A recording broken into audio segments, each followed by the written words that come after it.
Hello you dirty potters, how are you today? Today we're going to learn how to make a dragon's egg, and not only are we going to learn how to make a dragon's egg, we're also going to learn how to put scale textures on almost anything that we make. You see this tool right here? This tool is called a scale maker, and it was given to me by our brand new sponsor, the Big Ceramic Store. This tool is specifically made to make scale patterns, and if I'm being honest with you, half the time I can use the edges to etch anything into my pottery that I want.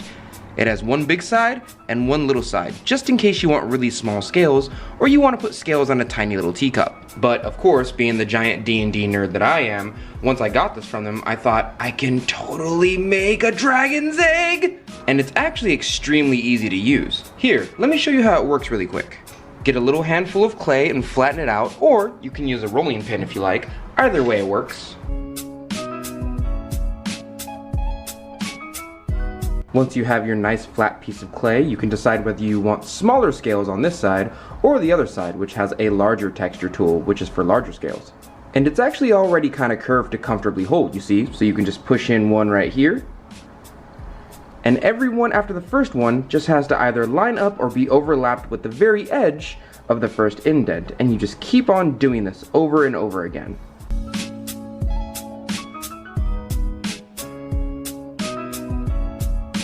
Now at the point of the first row, you have two options. Number one, you can get the scale maker and put it at the very tip of this portion right here, the larger portion of clay, or you can put it right below it right here and make spread out scales. The closer you put the texture tool to another scale, the closer and more tight knit and compact the scales are going to get, just like this.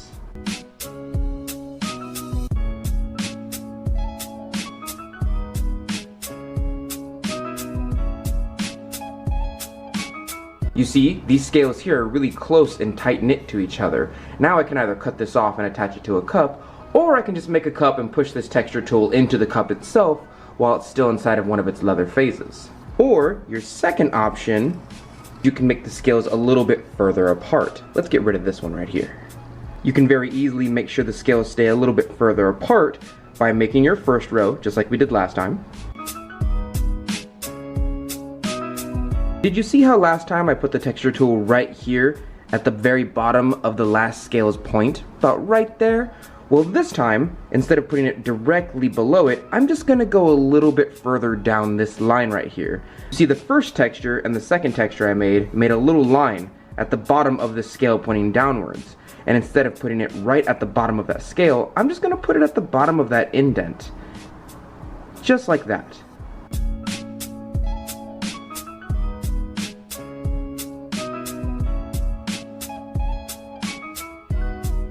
Do you see what I mean? These scales look a little bit further apart from each other. If you're making a very large dragon or you don't want to do as much work to put the scales next to each other, you can very easily just make sure they're a little bit further apart. These are the super close together tight knit scales, where I put one texture right below the bottom of every single scale. And these ones are the farther apart scales.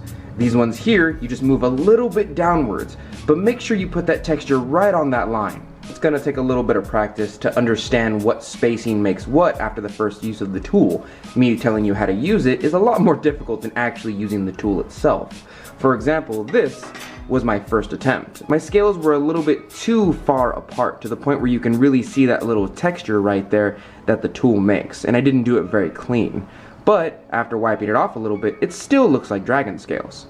Mind you, this is like my first attempt at ever using this tool. These here are like my fourth and fifth attempt. So today, we're gonna put this texture on an egg form and make ourselves a nice little dragon's egg. I actually have a really nice green glaze that'll go with this and make it look like an emerald dragon's egg. Schmaug! But first, we have to throw our egg form.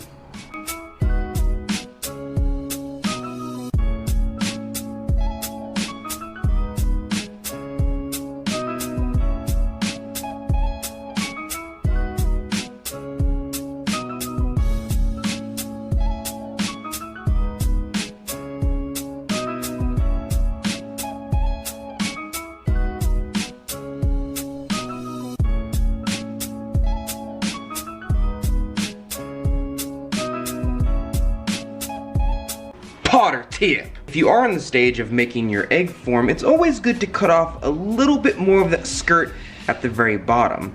This will of course make your egg look a little bit more round. And it actually makes it a tiny bit easier to trim if you're gonna put it on a chuck. Alright, great, we have our egg form.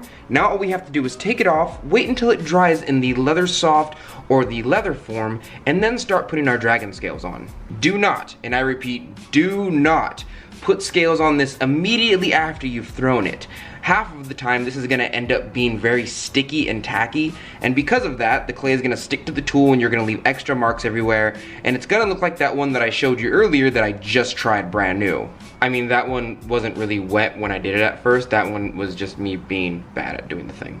Putting texture directly on things is best done in the leather soft to leather phases. So we're gonna wrap this up real nice and neat and make sure that it gets to that phase before we put texture directly on it.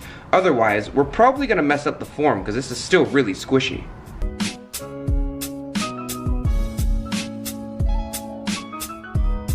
Shh, sweet dreams. I'm just gonna tuck you in. Make sure you dream about Dungeons and Dragons players coming to raid your castle. Okay, it's about a day later, and let's just see how dry this is now.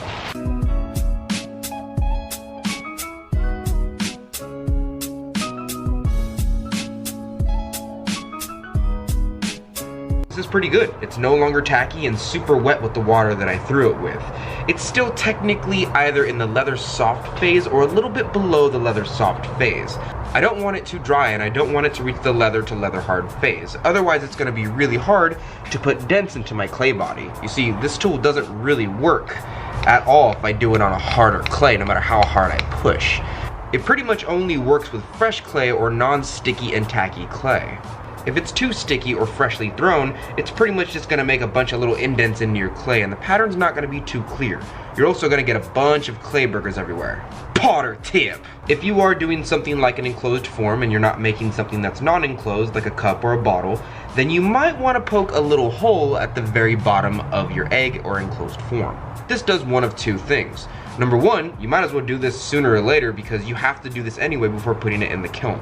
If you throw an enclosed form, you're going to trap the air in here, and that means if you put it in the bisque, it will explode all your stuff. Make sure to make a little hole in there, and it's much harder to make this hole once it's inside of the leather hard phase, or even the bone dry phase. You essentially have to drill in there instead of just get your tool and make a tiny little hole. Number two, if your clay is really wet, the air will try to find a way to escape. And because of that, I have thrown a form like this before, not putting the hole at the bottom of it, and the next day I find a giant rip inside of my enclosed form, because the air of course tried to escape, and it did so by any means necessary. So make sure you put a hole at the bottom of your stuff, either after you're done throwing or after it's become no longer tacky. Okay, now that it's no longer tacky and sticky, we can get our scale maker and put our texture in.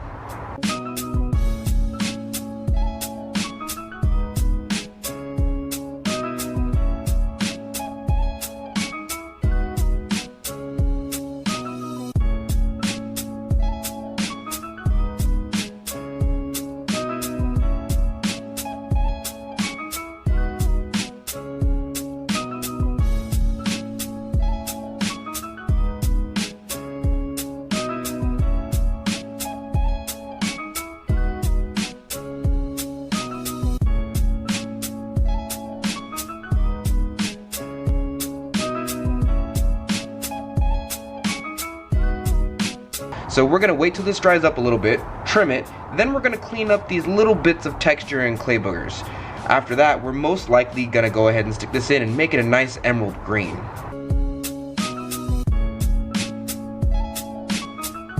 If there's any more scales you want to put on here, let's say you missed a couple of spots at the bottom, I highly suggest you do it now, because after this, it's gonna be a lot harder to put some more scales on there.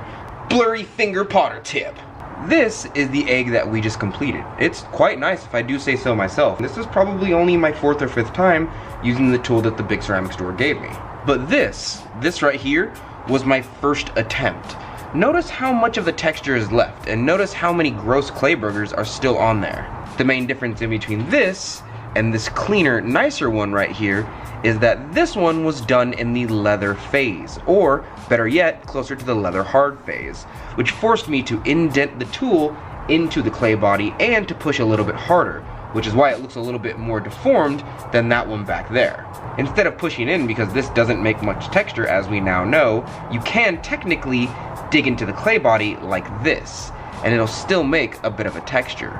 But if you push and try too hard, you will make probably not so good textures, and you'll end up getting a bunch of excess clay around your little textures. So remember, leather and leather hard phase, freshly thrown and no longer tacky, leather soft and a little bit below leather soft phase. The difference in between when you choose to put the texture on your clay is the difference in between Spyro the Dragon over here and Schmaug that destroys entire villages. I solely made this to show you guys what not to do, so we don't need that anymore. That makes me sad to look at. We're just gonna wrap this one up and wait till it gets dry enough to trim. Okay, look, I get it. This is actually a lot of effort in order to make some dragon scales, or even throw an enclosed form to make yourself a dragon's egg like this. Not only are some people not into that, that's a lot of work for just some texture, so I got a little cheat code for you. Let's say you really like those dragon scales, and you have a couple of mugs or cups, but you don't want to go through that painstaking time and get a little roundy wheel and put texture all down one side and figure out where it goes. You don't want to do all that. Or let's say your clay body is a little bit too hard by now and you can't add any more scales. This part's uncovered. You can very easily get a tiny bit of clay, roll it out,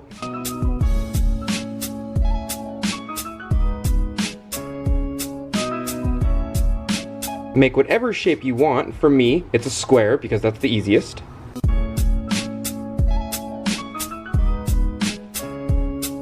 You can get your scale maker and make that same texture we were just talking about on those mugs, side to side, angle to angle, just like this.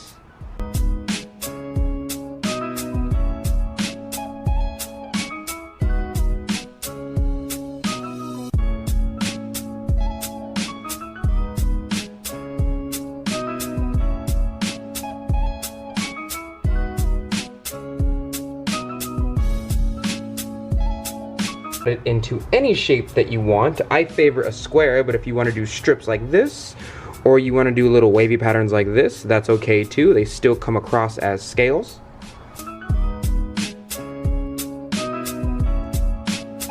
Then you can attach them onto whatever you want, considering that you score and slip them. And then you have a nice section of little scales, just like this.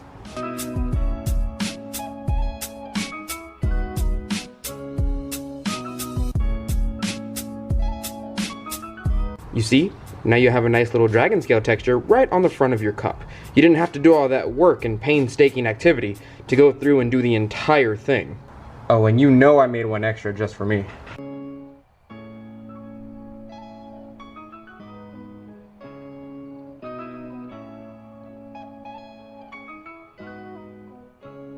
Now all I have to do is attach a really big handle to this because somebody made the mug super big, and it'll be a really nice mug.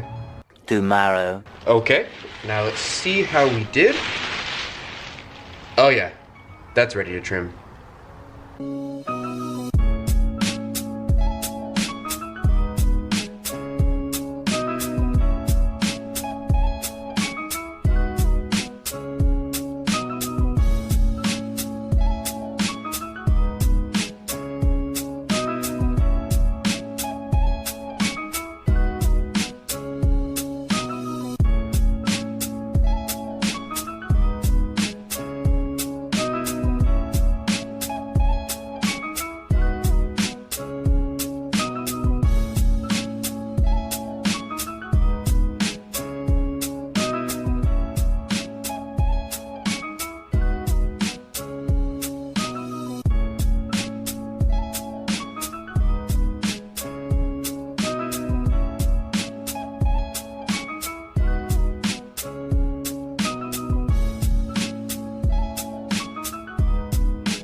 I actually like doing this a lot, and especially for people who are production potters or people who sell cups and mugs and bowls all day. You don't exactly have to make dragon's eggs out of these all the time. You can very easily just take a slab of clay and make your own texture and put it on whatever you want. Also, I know you guys get mad at me when I do stuff off screen, but I did technically make more than one dragon's egg. And I had fun doing it, and I did it without you, and I'm not sorry about it. Please make sure that if you're making these eggs the same way I made them on the wheel or with the enclosed form technique, you poke a hole at the bottom of your stuff. If you don't poke a hole in this, you're not going to be able to let out all the air that you trapped in there while making the enclosed form. And because of that, you're pretty much just going to heat this up to over 1000 degrees, and you're essentially going to make a tiny bomb inside your kiln. Not only are you going to lose this piece, you're going to lose any pieces that are around it, and you're probably going to damage your kiln a little bit in the process. So before you put this in, make sure you get a pin tool, poke a little hole at the bottom, maybe even a little knife. The hole doesn't really have to be that big, and you just make sure that you put one little hole at the very bottom of your work. Now all we have to do is wait for these to dry a little bit more, and we can put them in the kiln.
Thank you, Dirty Potters, for joining me today. A quick shout out to our sponsor, the Big Ceramic Store. They actually gave me a promo code which you can use to get yourself one of these at thebigceramicstore.com, just in case you want to make yourself a little dragon's egg like this. This tool makes it a lot easier. If you'd like to see any of my actual artwork, the links are always down below for your beautiful Potter eyes to see. We have a Discord and a Facebook community. This way you guys can keep up with the channel and those weekly videos that I be giving you. You know you love them. I mean, I'm sure if I just keep on making dragon's eggs, nobody's gonna complain, right? Nobody's like, oh my god, everyone's doing this on YouTube, it's so played out. No, they're not. Shut up. Good luck on your next kiln load, and I will see you, Dirty Potters, next week.